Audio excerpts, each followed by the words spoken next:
Hi, how you going? Okay, an update for you. Real and raw, here I go again. Anyway, feeling so much better, feeling 100% actually, but not without, can't remember the last time I posted, a couple of weeks ago I think, not without feeling pretty crap actually. The last time I posted I was feeling better, but I still wasn't 100%. So I'm very much trying to take control of my own health, and frustrating all get out it is, listening to doctors and doctors telling you no, there's nothing wrong with you or whatever, or those, you know, things seem fine. For a long time I've had low white blood count. Now I had tests done in February in Australia and my white blood count was still low. So it's called neutropenia, where your low white blood count is low.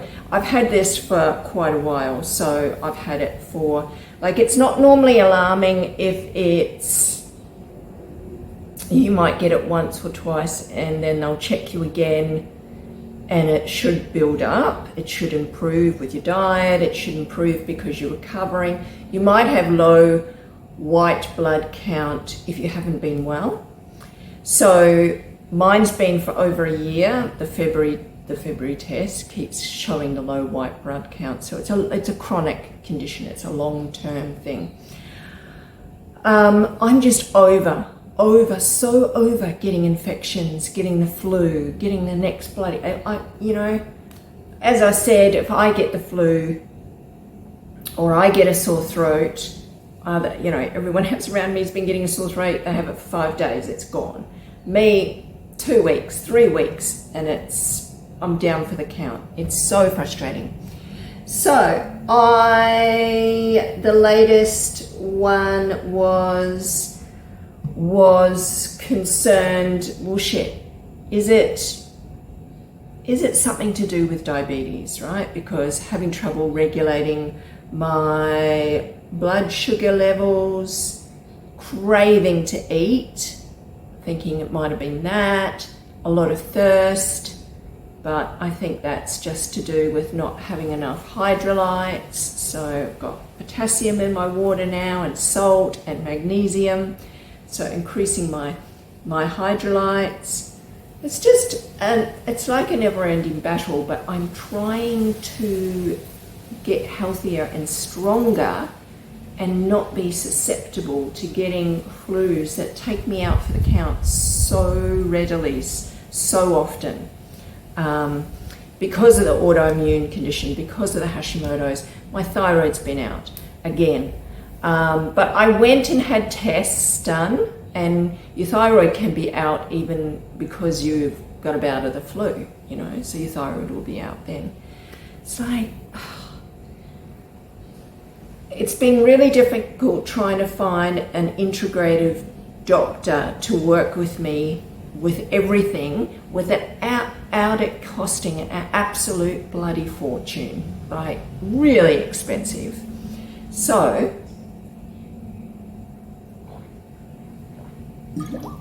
seen a general GP, had everything tested again only last week.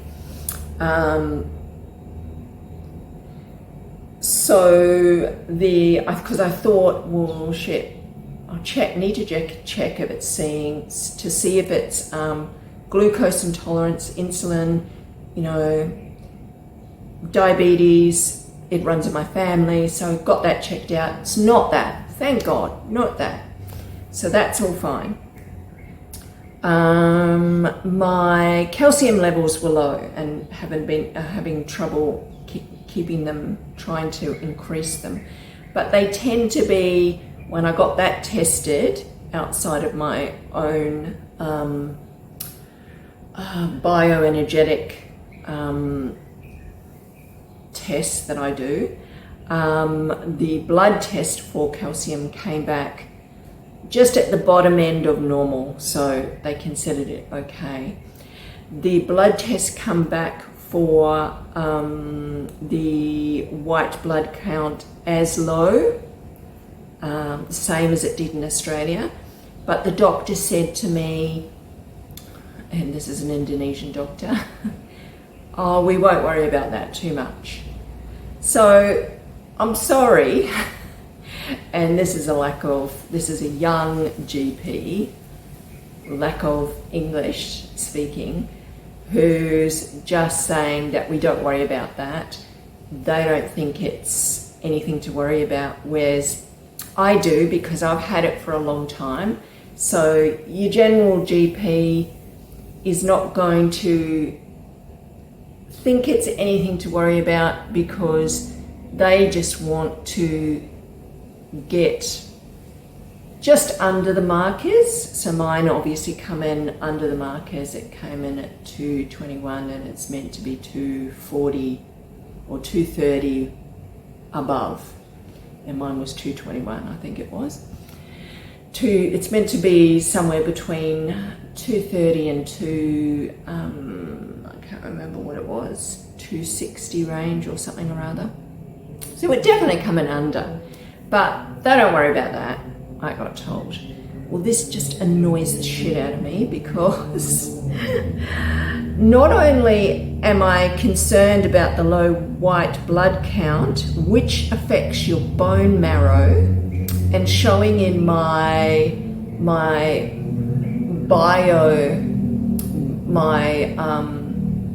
tests, which are the bioenergetic tests, where I hold the little thing and it tests your bioenergetic field, and that's how it gives reads for my vitamin levels, my coenzymes, my amino acids, everything. So that's how I had an indicator before that my calcium was low. But it also gives me my bone density, because I'm trying to keep an eye on that. So what low blood count, this time it had come in as low blood count, white cells and red cells. But doctor said nothing to be alarmed about. Just thinking, well, I'm recovering from a flu or something, which is true, recovering from a flu. But what they don't get is mine's always low and it stays low. And when it's always low and it stays low, it's something you should be concerned about, because it affects your bone marrow. And for someone that has osteoporosis, possibly even osteoporosis, I don't know, I haven't been back in Australia to get that, the time to get that fully tested again. So I'm concerned. So Dr. Google has said that folic acid can help increase your white blood cells and red blood cell count. So I'm on the folic acid now. So I've just, who knew? I've only started using it, and I've only just got this one, the 9 Now one, which comes with B12 as well, which is really good. So you name it, I'm already taking all the supplements, but I haven't been taking enough. So I've just been taking this folic acid, which is just a local brand, which I've just been taking 2 a day, which is like 800 micrograms, which is nothing. So don't forget your folic acid. Remember, we used to have this when we were pregnant. Helps grow a baby. How amazing. So you can have up to, so this one's 800 micrograms. You can take up to 5 milligrams. So this is 5,000 micrograms, is 5 milligrams. So I could take 5 of these a day and it would be fine. And that's what you can take when you have they want you to take really high amounts when you're growing a baby, but when you have some sort of health issue where, in my situation, low white blood count and now also low red blood count, never had that before, so this is an ongoing thing that I haven't been addressing, so now I'm trying to address it because I am so over catching the flu. I'm so over catching the latest virus or infection or anything bacterial that's going around. I'll get it, but I'll get it bad. So I am preparing myself for traveling to Europe, coming up in 4 months, less than 4 months now, big countdown. Everybody knows that when you travel, and traveling 24 hours in a plane, it really affects your immunity. It really, so I've got to be healthy. So what I'm going to do, up my dosage of folic acid. So I want to come back to the GLP-1. Remember I was telling you I took a dose of, so I'm also dosing, I'm giving the microdosing a go again of the GLP-1. Why? Because I have it, and 2, because I was originally taking it for the inflammation markers. When I went off it last time I spoke to you 2 or 3 weeks ago, when I went off it, and when I was taking it,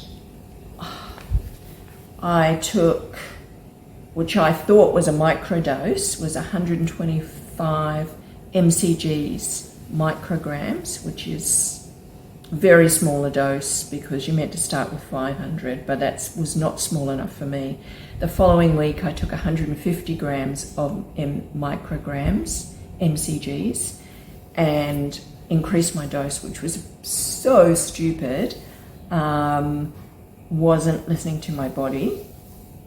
So that was a big no-no for me, and I had all the really bad side effects, which was the vomiting and the diarrhea and the bloating, and it was bloody awful. It definitely curbed my appetite though. So why are you saying, why would you take it again? What's wrong with you, woman? I'm taking it again because when I went off it, so that was back on the 23rd of the 4th, was completely out of my system by the 30th of the 4th, right? So easy 3 weeks ago. What's happened since then is a whole month later, so I actually put on like 3 kilograms. So when I started the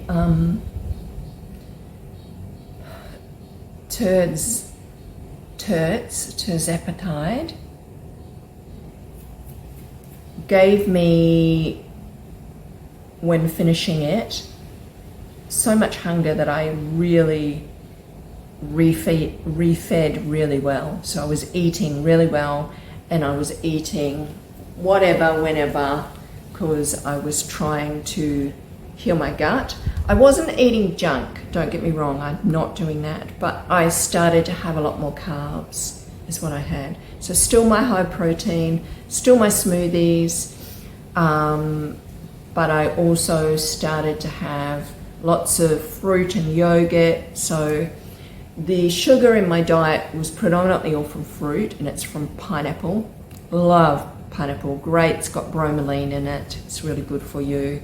It's meant to help with, and papaya, I've been having that as well. It's meant to help with inflammation. So I've been having that, yogurt, smoothies, high protein, extra protein powder in the smoothies, Still lots of protein in the evening, you know, with the meat, whether it be steak, chicken, predominantly steak, try to have fish.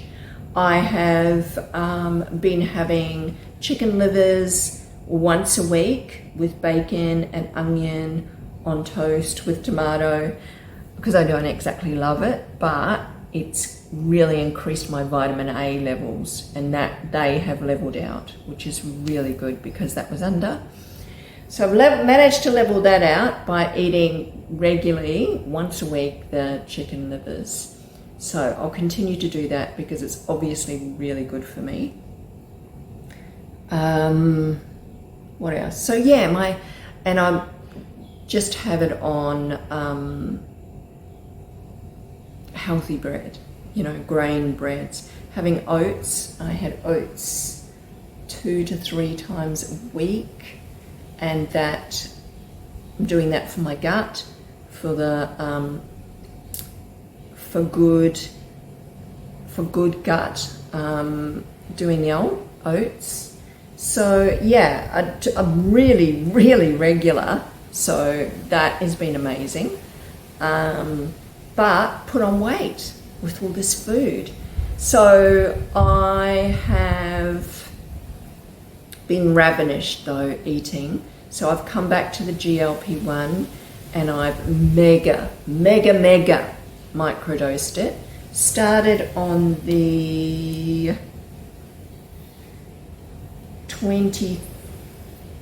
17th of the 5th, 17th of May with 30 mcgs. That's a tiny dose, 30. No, it's not 30, it's point.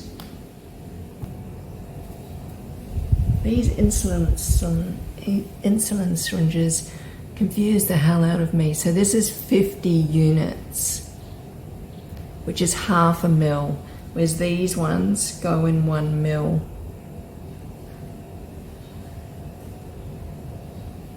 Okay, so I had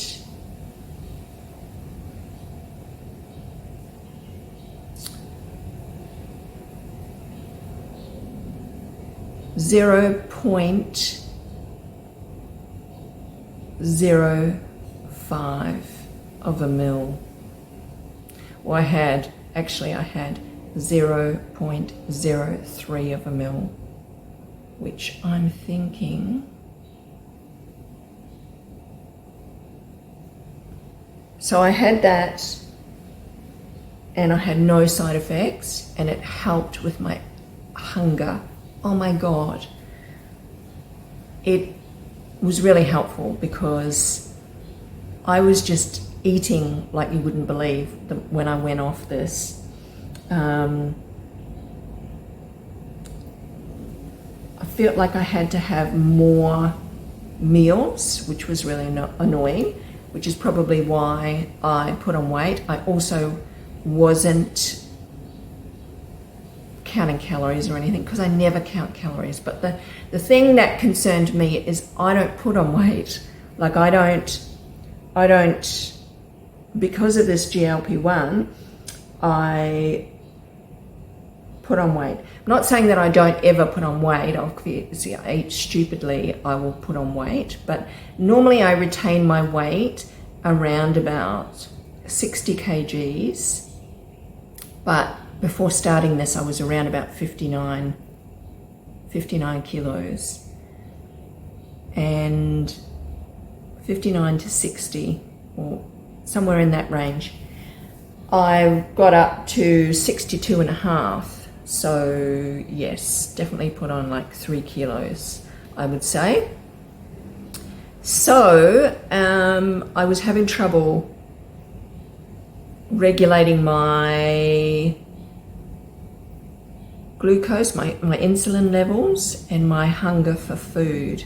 So just having the 0.030 micrograms is what I had on the 17th.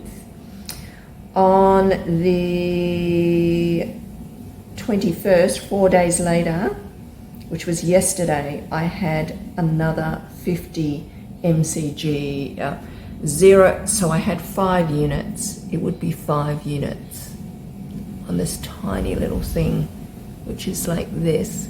These are actually the same. 5 units. That's how much I had.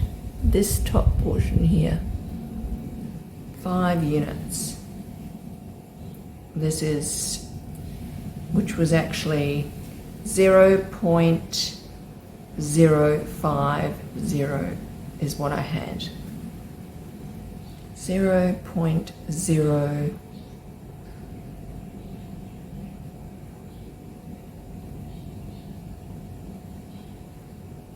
Yeah, 0.05 is what I had. So the tiniest little bit amount, and it's really helped me with my hunger issues, and it's also helped me with, seems to be helping with inflammation, and it also seems to be helping with the bloating thing, because I was having so much bloating. I mean, I had the bloating before with the terts, when I had taken too high a dose, but now that I've taken a lesser dose, I'm doing really good. I'm done. Last night I'm doing, and I had stopped intermittent fasting ages ago, but because of this weight gain, I just want back to my normal weight. I am not used to being 3 kilos overweight. I just never am. So that's why I'm not used to it. So I'm trying to manage this. I have started intermittent fasting just with a 6-hour eating window and an 18-hour fast. And I'm only going to do that for 2 days on and 2 days off. So this is to just get back to my normal general level, because I found that I was just, when I came off the GLP-1, I was eating like nuts. I was eating mainly because my thinking behind it too is I'm trying to increase my vitamin levels. So I was eating so much all hours of the day.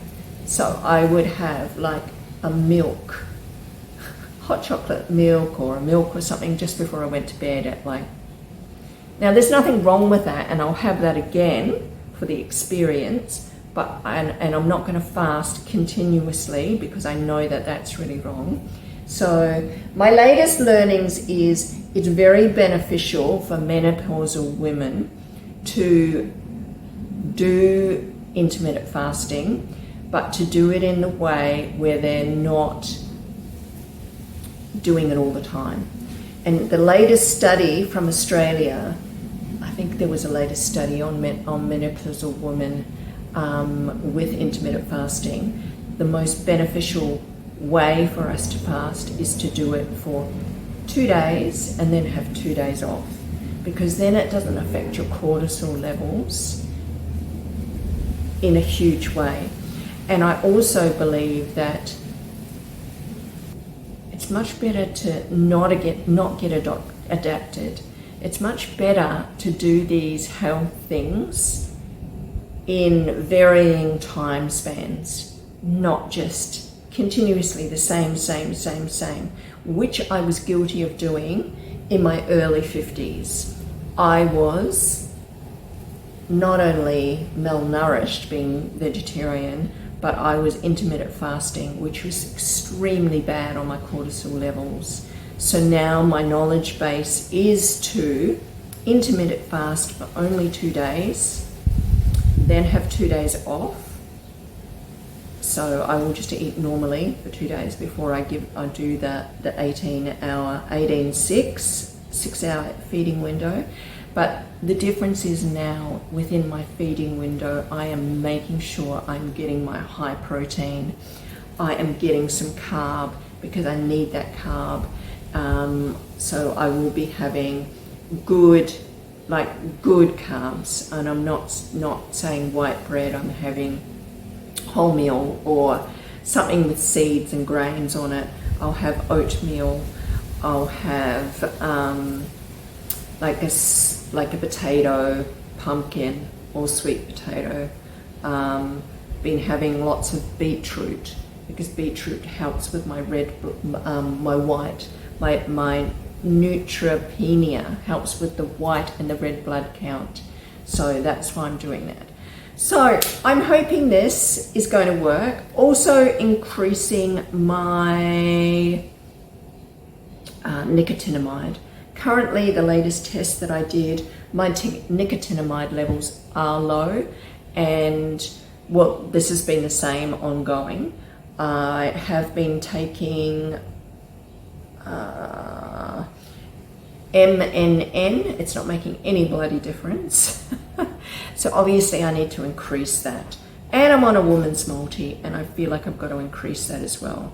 So I'm about to go and break my fast, and I will come back with an update to all of this. But I must say, I am feeling really good. So doing this intermittent fast is going to put my body into some autophagy, which is going to help heal the damage and the damaged cells. So that's the idea there. I am going to go and prepare something. I have just completed 18 hours, so that makes me really happy. I'm a little bit hungry, so I'm ready to eat. I'm super excited about eating, and I'm super excited about tweaking my health journey just for me. Now, this is not, I'm not a doctor, I'm not a dietitian, I'm not a nutritionist, I'm not anybody that you should listen to. I'm just a crazy woman that is tweaking her own health for her own benefit. Remembering, I'm not telling you to not take any medication. I'm not on any medication. I am on supplements, and I'm mega dosing some of those supplements to increase my health. And I am trialing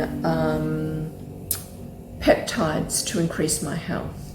Currently, the peptides I'm trialing at the moment, to this day, are the mega microdose, and I need to say mega microdose, not just a small dose, but a mega microdose. As I said, it's five units, which is 5 units of the GLP-1 that I'm taking, which ends up being 0.050 micrograms of the GLP-1.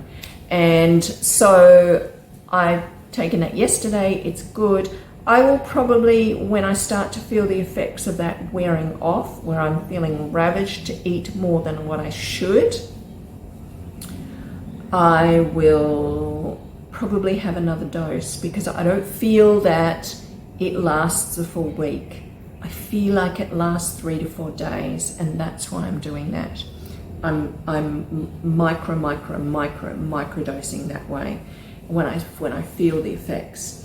So, but I'm making sure with this intermittent fast that I'm doing, that I am eating nutrient-dense foods that are full of healthy nutrition. So that's what I'm doing there. Back to the peptides that I am microdosing. Currently, I am microdosing thymosin alpha 1, which I took before when I took it a month ago. And I only had 1 dosage of it. It wasn't enough because I had the flu at the time, and I believe it helped me with the flu, because that's what thymosin Alpha 1 does. It helps build your immunity.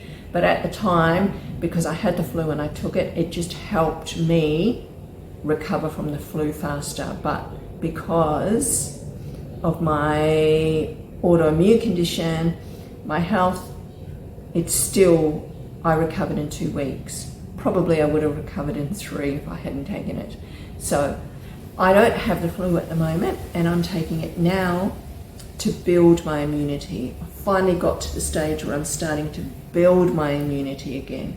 And it's a battle, because if I'm not taking enough supplements, or the supplements like this, for example, not just in the standard dose, which is one of these a day, 800 micrograms is one a day recommended.